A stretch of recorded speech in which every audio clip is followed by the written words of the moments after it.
जय हिंद दोस्तों, स्वागत है आप सभी का एक नई वीडियो में। इस वीडियो में हम लोग बात करेंगे अपनी जो कंटिन्यू सीरीज चल रही है ज्ञानबिंदु जैस पब्लिकेशन के द्वारा डेली 30 सीरीज चलाई जा रही है, उसे हम लोग कवर कर रहे हैं। तो इसमें आज हम लोग कवर करेंगे Indian economic and current affairs का टॉपिक। तो इसमें कुल 50 क्वेश्चन दिए हुए हैं। ये टेस्ट 5 अप्रैल को करवाया गया था एप्लीकेशन पे और इंडियन इकोनॉमिक्स का सब्जेक्ट है, देख ही लिए। चलिए क्वेश्चन शुरुआत करते हैं और इसमें जो है हम लोग थोड़ा कम डिटेल में बात करेंगे, ठीक है।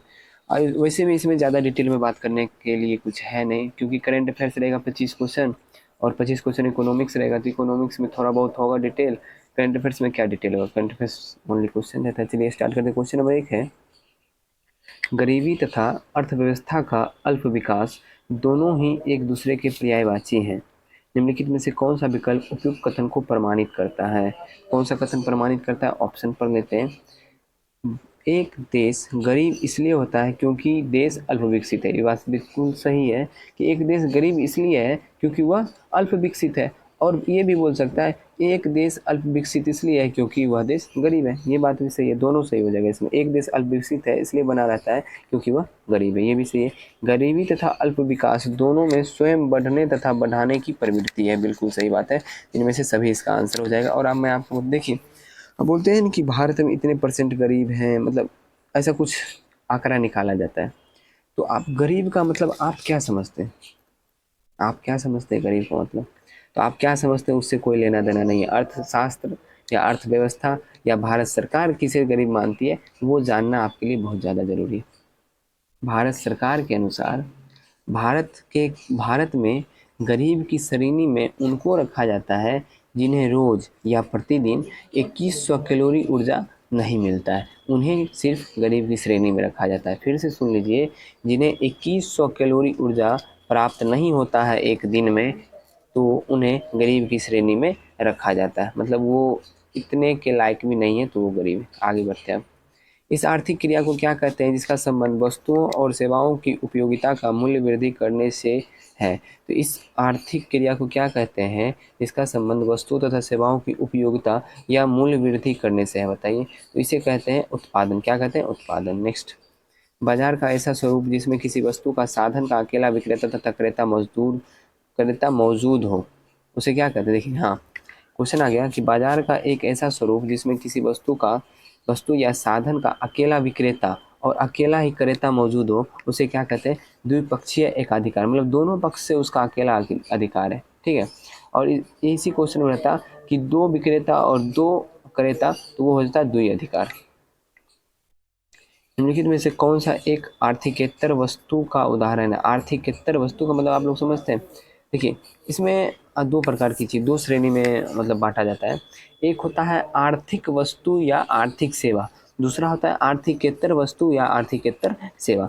तो आर्थिक वस्तु या आर्थिक सेवा का मतलब है जिसमें हम पैसा कमाते हैं, मतलब ऐसा काम करें जिससे हमें पैसा मिले, तो उसे बोलते हैं आर्थिक वस्तु या आर्थिक सेवा। लेकिन आर्थिकेतर का मतलब ये होता है, यानी आर्थिकेतर वस्तु या आर्थिकेतर सेवा का मतलब ये होता है कि हम कर तो रहे हैं एक मनोरंजन के प्रोस्पेक्टस से या फिर किसी भाव के प्रोस्पेक्टस से हम काम कर रहे हैं, लेकिन उससे हमें कोई लाभ, पैसे की लाभ नहीं होगी, ठीक है। तो इसमें कौन सी ऑप्शन है जिसमें आपको पैसे की लाभ नहीं होगी, क्योंकि आर्थिकेतर वस्तु पूछ रहा है, इसमें से हो जाएगा माता की सेवा। इससे आपको आशीर्वाद मिल सकता है लेकिन आप पैसे की कोई लाभ नहीं होगी, लेकिन उससे बढ़ के है माता का आशीर्वाद। किसी देश के सकल घरेलू उत्पाद के आकलन में देश के घरेलू सीमा में सम्मिलित होती है। क्या सम्मिलित होती है? इसमें सम्मिलित होती है भौगोलिक सीमा, राजनीतिक सीमा, सामुद्रिक सीमा और वायुमंडलीय सीमा। 1 2 3 4 सभी। किसी देश के किसी वित्तीय वर्ष में उत्पादित सभी वस्तुओं एवं सेवाओं के मौद्रिक मूल्य के योग को क्या कहा जाता है? इस मौद्रिक मूल्य के योग को कहा जाता है जीडीपी, ग्रॉस डोमेस्टिक प्रोडक्ट, सकल घरेलू उत्पाद। किसी अर्थव्यवस्था या निर्धनता जाल की स्थिति में बने रहने का कारण इनमें से कौन हो सकता है? बताइए। तो इनमें से कौन हो सकता है? तो इनमें से लोगों को रोजगार से प्राप्त आय सामाजिक सुरक्षा योजना से प्राप्त राहत से कम होती है, यही सही आंसर है, ठीक है। निर्धनता जाल किसे बोलते हैं उसका ये परिभाषा हुआ, तो इसका अर्थ आप लोग नहीं समझ पाए होंगे, मैं समझाता हूँ। निर्धनता जाल का मतलब ये है कि कोई जैसे व्यक्ति गरीब है, ठीक है, कोई व्यक्ति गरीब है, मतलब मैं वो वाला गरीब नहीं बोल रहा हूँ जो 2100 कैलोरी से कम पैसा, कम ऊर्जा अर्जित करता है, वो वाला गरीब नहीं। मतलब गरीब मतलब कि कम अर्निंग करता है, बहुत कम उसका अर्निंग है, ना के बराबर अर्निंग है। तो क्या होता है कि सरकार के द्वारा उसे कुछ दिया जाता है कि वो गरीब है तो उसे किसी चीज़ का लाभ दिया जाए।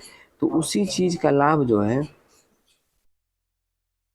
जैसे सरकार के द्वारा उसे किसी चीज़ का लाभ दिया गया तो उसमें उसे मान लीजिए कि 500 रुपये लाभ मिल रहा है, ठीक है, 500 रुपये, और वो कुछ अपना बिजनेस स्टार्ट करना चाहता है या फिर किया है जिसमें उसको सिर्फ 200 रुपये अर्निंग होते हैं एक दिन में, ठीक है, सिर्फ 200 रुपये। तो वो क्या करेगा, ये व्यक्ति ये 200 रुपये वाला बिजनेस छोड़ देगा, सिर्फ ये सरकार पे आश्रित हो जाएगा कि सरकार जो दे रही है उसे ही हम लोग रखते हैं। लेकिन इसी कारण जो है वो एक निर्धनता जाल में फंसा रह जाता है। लेकिन उसे क्या करना चाहिए कि 500 रुपये सरकार की तरफ से तो आना ही चाहिए, बाकी ये 200 रुपये जो वो अपना अर्निंग कर रहा है उसे अर्निंग करना चाहिए, ठीक है। तो तभी जाके वो निर्धनता जाल से बाहर निकल पाएगा। ये आंसर है इसका। ये पढ़िए, आप समझ में आए। लोगों के रोजगार से प्राप्त है, यानी वो जो रोजगार कर रहा है उससे प्राप्त है, सामाजिक सुरक्षा योजना से प्राप्त राहत से कम होती है, समझिए ना। आगे निम्नलिखित कथनों पर विचार कीजिए। भारत यानी स्वतंत्र का राष्ट्रीय आय के अनुमान का प्रथम सरकारी आकलन 1948 से 1949 में वाणिज्यिक मंत्रालय द्वारा दिया गया, बिल्कुल सही है। राष्ट्रीय आय का अनुमान हेतु 1949 में पीसी महालनोबिस की अध्यक्षता में राष्ट्रीय आय समिति का गठन हुआ, ये भी सही है। राष्ट्रीय आय समिति ने अपना पहला रिपोर्ट 1949 में तथा अंतिम रिपोर्ट 1950, बिल्कुल गलत है। देखिए, राष्ट्रीय आय समिति जो है ना वो अपना पहला रिपोर्ट जो है 1951 में दिया था और अंतिम रिपोर्ट जो है 1954 में दिया था। कॉपी में लिख लीजिएगा, भूल जाइएगा नहीं तो। और मैं आपको बता दूं कि जिस समय ये रिपोर्ट दिया गया था उस समय राष्ट्रीय आय कितना था, अपने भारत का राष्ट्रीय आय था 8650 करोड़, लिख लीजिएगा कॉपी में। और उस समय प्रति व्यक्ति आय कितना था, 225 रुपये प्रति व्यक्ति, और कोई कोई राइटर इसे जो है 243 रुपये प्रति व्यक्ति आय भी बोलते हैं, ठीक है। इसका आंसर पता चल गया, एक और दो। आगे, भारत जैसे विकासशील देश का जनसंख्या पिरामिड स्वरूप देखिए कैसा हो। विकासशील देश का देखिए, मेरे पिरामिड पे आप ध्यान दीजिएगा, विकासशील देश का पिरामिड बना रहे हैं, ठीक है। समझ में आया, कुछ नहीं आया बता रहा हूँ। ये जो है ना जीवन आयु बताता है, ये क्या बताता है, जीवन आयु, ठीक है। और ये बताता है अधिक जनसंख्या, ये क्या बताता है, अधिक जनसंख्या। मतलब ये जितना कम रहेगा उतना कम जीवन आयु है, ये जितना फैला हुआ है वो बताएगा कितना अधिक जनसंख्या है। तो विकासशील देश में जो विकसित देश है इसमें आप गौर, उसका कैसा बनेगा पिरामिड, उसका पिरामिड बनेगा, देखिए ये थोड़ा बड़ा रहेगा, मतलब इसमें क्या है और ये छोटा रहेगा। इसमें जनसंख्या कम है और इसमें आय का स्रोत अधिक है, समझ गए। आय यहाँ पे लिखना चाहिए, आय नहीं, आय लिखना चाहिए, ठीक है। और फिर इसमें देखिए आय का स्रोत कम है लेकिन जनसंख्या अधिक है, इसलिए ये जो है विकासशील देश है और ये जो है विकसित देश है। तो अपना भारत जो है वो एक विकासशील देश है, इसलिए इसमें जो है ना आय का स्रोत कम है और जनसंख्या जो है ज़्यादा है, इसलिए विकासशील देश में आता है। और अभी इसका आंसर क्या होगा, स्वरूप क्या होगा, पिरामिड का आधार जो था वो आप देखें कि आधार बड़ा था, आधार बड़ा और ऊंचाई जो है उसे कम रखा गया था विकासशील देश में। आर्थिक विकास होने पर राष्ट्रीय आय में वृद्धि की दर जनसंख्या में होने वाली वृद्धि की अपेक्षा जनसंख्या में होने वाली वृद्धि की अपेक्षा अधिक होती है। आर्थिक संसाधन की विशेषता है, तो आर्थिक संसाधन की विशेषता या मानव आवश्यकताओं की तुलना में सीमित है, बिल्कुल गलत है। देखिए संसाधन कितनी भी हो जाए ना तो मानव की आवश्यकताएं कभी भी पूरी नहीं हो सकती है, तो असीमित होगी और इनके वैकल्पिक प्रयोग संभव है, हाँ वैकल्पिक प्रयोग संभव है। 2 और 3 इसका आंसर होगा। नेक्स्ट है, हरित क्रांति के समय निम्नलिखित में से कौन सा कथन सही नहीं है। यह क्रांति देश के खाद्यान्न उत्पादन में आत्मनिर्भर बना दिया, हाँ ये तो सही है। यह क्रांति क्षेत्रीय असमानताओं को कम कर दिया, ये गलत है। ये क्रांति जो है क्षेत्रीय असमानताओं को बढ़ा दिया था, तो ऑप्शन नंबर बी इसका आंसर होगा, बाकी सही है। साधनों का विकास होने पर उत्पादन संभावना वक्र ढाल में क्या परिवर्तन होगा, तो वक्र ढाल में क्या परिवर्तन होगा बताइए। इसमें परिवर्तन होगा दाईं से दाईं ओर सरकना। 8 मूल उद्योग के सूचकांक में निम्नलिखित में से किसको सबसे कम भारांश दिया है, तो सबसे कम भारांश दिया गया है उर्वरक उत्पादन को और सबसे अधिक भारांश किसको दिया गया है, पेट्रोलियम उत्पादन को। घटती सीमांत उपयोगिता का नियम को अन्य किस नाम से जाना जाता है, तो घटती सीमांत उपयोगिता के नियम को जाना जाता है संतुष्टि का आधारभूत नियम, आधारभूत मनोवैज्ञानिक नियम, ए और बी दोनों। भारत में कृषि जनगणना के संदर्भ में निम्नलिखित कथनों पर विचार कीजिए। भारत में प्रत्येक 3 वर्ष में इसका आयोजन किया जाता है, तो भारत में जो है प्रत्येक 3 वर्ष में नहीं, प्रत्येक 5 वर्ष में इसका आयोजन किया जाता है, ठीक है। नेक्स्ट है कृषि जनगणना एक केंद्रीय क्षेत्र की योजना के रूप में आयोजित की जाती है, जिसके अंतर्गत राज्यों एवं केंद्रशासित प्रदेश में 100% वित्तीय सहायता। हाँ, केवल 2 सही है। मांग के दृष्टिकोण से किस वस्तु के मामले में आय प्रभाव धनात्मक होता है? तो मांग के दृष्टिकोण से सामान्य वस्तु में जो है आय प्रभाव धनात्मक होता है। बॉम्बे प्लान का प्रमुख उद्देश्य क्या था? तो बॉम्बे प्लान जो आया था 1944-45 में, इसे ध्यान रखिएगा। बाकी इसका उद्देश्य क्या था? इसका उद्देश्य था औद्योगिकरण पर बल, अनिवार्य उपभोक्ता वस्तु उद्योग का विकास, कृषि पुनर्संरचना, 15 वर्षों में प्रति व्यक्ति आय। चलिए, मांग वक्र का ढलान वस्तु या सेवा की कीमत तथा उसकी मांग की मात्रा के बीच किस प्रकार का संबंध को दर्शाता है? किस प्रकार के संबंध को दर्शाता है बताइए? तो ये दर्शाएगा आपको विपरीत। कैसा संबंध दर्शाएगा? विपरीत दर्शाएगा। चक्रीय बेरोजगारी के संबंध में निम्नलिखित कथनों पर विचार कीजिए। तो चक्रीय बेरोजगारी के संबंध में निम्नलिखित कथनों पर विचार कीजिए। ठीक है, कथन यह बेरोजगारी मुख्यतः अर्थ व्यवस्था में चक्रीय उतार चढ़ाव एवं व्यापक चक्र से संबंधित। हाँ, सही है। चक्रीय बेरोजगारी सामान्यतः अस्थायी प्रकृति की होती है, बिल्कुल गलत है। ठीक है, मौसम चेंज होगा, चक्रीय बेरोजगारी खत्म हो जाएगी। केवल एक सही है इसका। वह परिस्थिति जिसका जहां मुद्रास्फीति आय को उच्च कर श्रेणी की ओर धकेलती है क्या कहलाती है? तो वह परिस्थिति क्या कहलाएगी बताइए? वह परिस्थिति कहलाएगी राजकोषीय तलकर्षण। नेक्स्ट है, मान लीजिए शादी के मौसम में देश भर के लोगों ने अपने खर्चों को पूरा करने के लिए अपना बैंक खातों से आहरण निकाला, जिस कारण क्या होता है? तो जिस कारण मुद्रा जमा अनुपात में वृद्धि होगी। व्यापारिक बैंक किस प्रकार साख का सृजन करती है? व्यापारिक बैंक जो है किस प्रकार साख का सृजन करती है? तो बैंक अपनी कुल जमा से अधिक राशि को उधार देकर। ये पॉइंट जो है ना आप लोग को समझना चाहिए। आखिर जब बैंक के पास मतलब पैसे उतने ही हैं तो उससे अधिक पैसा कैसे दे देता है?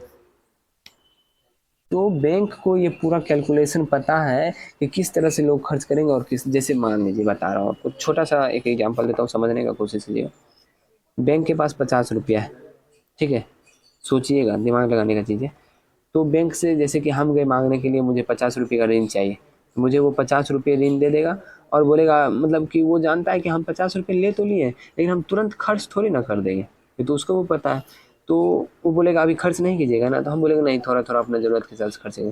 ठीक है, फिर नेक्स्ट कोई आदमी जाएगा, उसे वो इसी 50, वो तो उसको बैंक वाले को पता है कि पैसा जो है वो बैंक में ही है, ठीक है, तो वो इसी 50 में से 40 रुपया फिर दूसरे आदमी को दे देगा, फिर इसी 50 में से 30 रुपया जो है तीसरे आदमी को देगा, फिर 20 रुपया दे देगा, फिर 10 रुपया दे देगा। इस 50 रुपये के ऋण में वो 50, 5 4 9, 9 3 12, 2 14, 1 15, 150 रुपये का ऋण दे रहा है। उसके पास 85 रुपया है लेकिन वो 150 रुपये का ऋण दे रहा है। यही बैंक करता है, इसे ही साख का सृजन कहते हैं। ठीक है,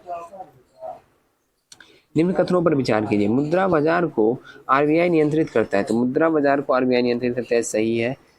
पूंजी बाजार शेयर मार्केट को सेबी नियंत्रित करता है, ये भी सही है। बीमा बाजार को भारत सरकार नियंत्रित करता है, गलत, भारत सरकार नहीं, IRDAI, ठीक है, Indian regulatory development authority of India, ठीक है, ये इसको संचालित करता है। तो 1 और 2 इसका आंसर सही है। नेक्स्ट, भारत में प्रत्यक्ष कर कोड निम्नलिखित में से किससे संबंधित है? प्रत्यक्ष कर कोड जो संबंधित है वो संबंधित है आयकर से। अब आ गया है यहाँ से आपको करंट अफेयर्स का क्वेश्चन, इसमें कोई डिटेल नहीं होगा, सिर्फ आंसर बताते हुए आगे बढ़ेंगे। हाल ही में काजी नेमो किस राज्य का राजकीय फल है? तो असम। आगे, ऑस्ट्रेलियन ओपन 2024 में महिला एकल का खिताब किसने जीता? तो ये खिताब किसने जीता बताइए? एरिना शबालेंका। चंद्रमा पर पहुंचने वाला अब तक का 5वां देश कौन सा है? चंद्रमा पर पहुंचने वाला अब तक का 5वां देश हो गया जापान। कमेंट में बताइएगा अन्य 4 देश कौन कौन सा है। 58वें ज्ञानपीठ पुरस्कार के लिए किसे नामित किया गया है? किसे नामित किया गया है बताइए? ए और बी दोनों को, जगत गुरु रामभद्राचार्य और गुलजार को। हाल ही में सरकार द्वारा लॉन्च किया गया प्रेरणा क्या है? तो प्रेरणा क्या है बताइए? तो प्रेरणा है एक अनुभवात्मक शिक्षा कार्यक्रम, ठीक है, अनुभवात्मक शिक्षा कार्यक्रम। हाल ही में भारतीय वायुसेना ने अपने किस जहाज को सेवा मुक्त किया है? तो वो है चीता। नेक्स्ट है, ओडीआई में सबसे तेज 7 विकेट लेने वाले गेंदबाज कौन बने? तो ये कौन से गेंदबाज हैं? ये गेंदबाज आपके हो जाएंगे, हाँ, ये श्रीलंका के हैं, वानिंदु श्रृंगा। कितने खिलाड़ियों को 2024 में अर्जुन अवार्ड से सम्मानित किया गया है? तो कुल जो है 26 खिलाड़ी को 2024 में अर्जुन पुरस्कार की शुरुआत जो 1961 में की गई, 15 लाख रुपया दिया जाता है। आगे, भारत की पहली एयरपोर्ट महिला फायर फाइटर कौन बनी है? तो पहली एयरपोर्ट महिला फायर फाइटर बनी है दिशा नायक। गोल्डन ग्लोब अवार्ड 2024 से किसे बेस्ट मोशन फिल्म का पुरस्कार दिया गया? ओपेनहाइमर। हाल ही में स्पेस में सर्वाधिक समय बिताने का रिकॉर्ड किसने बनाया है? ओलेग कोनेन्को। भारत रत्न सम्मान पाने वाले 50वें शख्स लालकृष्ण आडवाणी। वर्तमान में राष्ट्रीय अनुसूचित जाति आयोग के अध्यक्ष किसे नियुक्त किया गया? श्री अरुण हलधर। हाल ही में किस राज्य के द्वारा सवेरा कार्यक्रम शुरू किया गया? किस राज्य के द्वारा सवेरा कार्यक्रम शुरू किया गया? हरियाणा के द्वारा। पांचवा भारत रंग महोत्सव 2024 का ब्रांड एम्बेसडर किसे बनाया गया? ये बनाया गया है पंकज त्रिपाठी। किस राज्य के रेड आंट चटनी को जीआई टैग दिया गया है? किस राज्य के रेड आंट चटनी को? ओडिशा को।